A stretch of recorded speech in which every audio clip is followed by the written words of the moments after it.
and I have heard their arguments, and the arguments mostly was on whether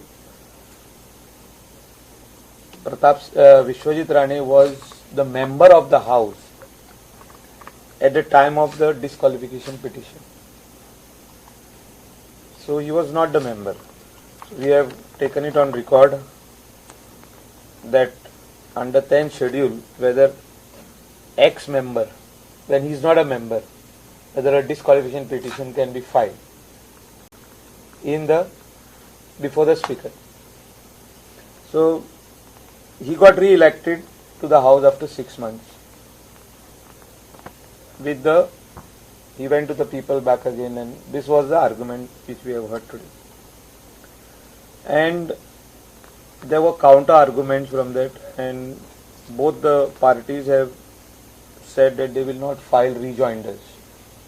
They have the reply what they have filed, they are relying on that.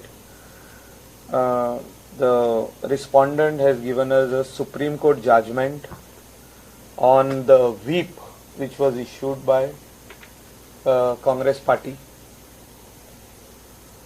where Supreme Court has given some judgment on the whip when the whips are being issued by a political party.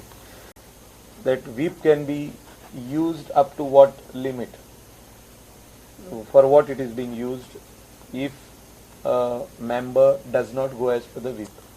So we are going on through the judgment in the next 2-3 days. So we have kept